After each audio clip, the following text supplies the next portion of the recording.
हरे कृष्ण. श्रीमद भगवद गीता जशी आहे तशी, अध्याय 14.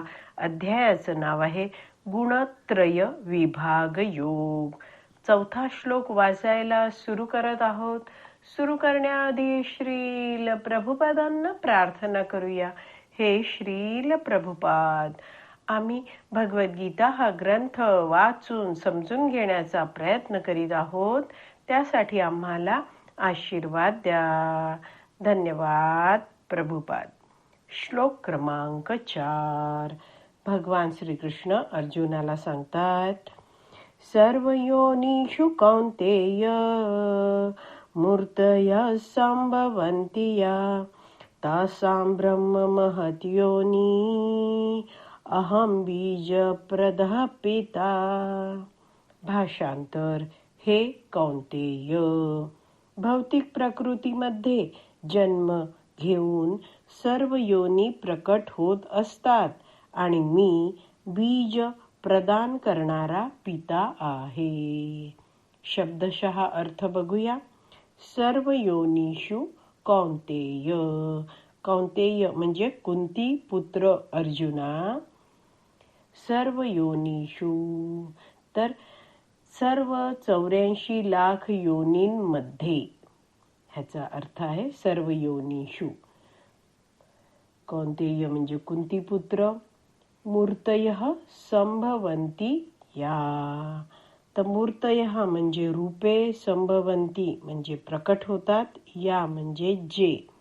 तर जी काही रूप या सगळ्या योनींमध्ये प्रकट होतात, तासाम, जितकी पण शरीर आपल्याला या सगळ्या जगतामध्ये दिसतात, काही शरीर आपल्याला दिसत पण नाही, पण आपण जाणून घेतलं पाहिजे की या भौतिक जगतात सगळ्या जीवांनी जी काही शरीर धारण केली आहेत, तासाम ब्रह्म महत्.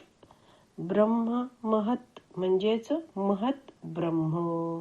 हा शब्द आपल्याला 3ऱ्या श्लोकात सुद्धा आला होता बघा, पहिल्या ओळीत.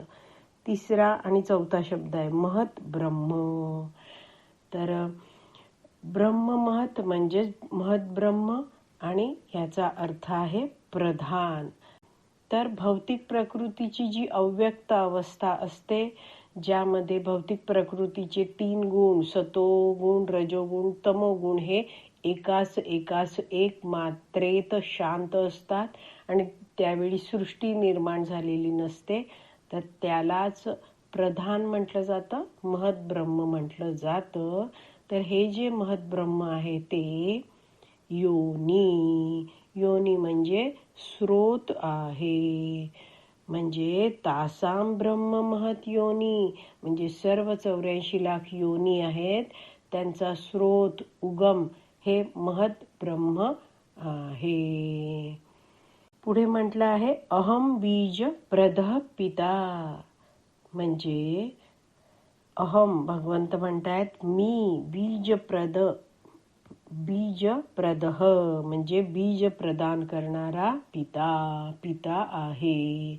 म्हणजे जसं या भौतिक जगतात माता बाळाला जन्म देते, त्याआधी पिता आहे तो बीज देणारा असतो. पती आपल्या पत्नीला गर्भाधान संस्कारात बीज प्रदान करतो. पत्नी आपल्या गर्भामध्ये ते बीज आहे ते वाढवते आणि बाळाला जन्म देते. तसंच भगवंतांची ही भौतिक प्रकृती आहे ती आपल्या सगळ्यांची माता आहे आणि बीज प्रदान करणारा पिता भगवान श्रीकृष्ण आहेत. या भौतिक प्रकृतीपासूनच सगळ्या जीवांना भौतिक शरीर प्राप्त होत असतात. एकदा भाषांतर वाचते आहे. हे कौंतेय, भौतिक प्रकृतीमध्ये जन्म घेऊन सर्व योनी प्रकट होत असतात आणि मी बीज प्रदान करणारा पिता आहे. तर आपण बरेचदा उल्लेख बघतो, श्रीकृष्ण हे परमपिता परमेश्वर आहेत. तर अशा प्रकारे भगवान श्रीकृष्णांना पिता म्हणून आपण जाणलं पाहिजे. आणि असे आपले पिता आहेत, ते आपले सर्वात मोठे हितचिंतक आहेत, आपले पालन पोषण करणारे आहेत, आपले स्वामी आहेत आणि आपण त्यांचे अंश आहोत. आपण त्यांचे नित्य दास आहोत आणि म्हणून आपण भगवंतांची नेहमी भक्तिमय सेवा करत राहायला पाहिजे. तर अशा प्रकारे हा 4था श्लोक आहे. त्याचे शब्द आणि भाषांतर जाणून घेण्याचा आपण प्रयत्न केला आहे. आज विराम द्यायची वेळ झाली आहे. इथेच विराम देऊया.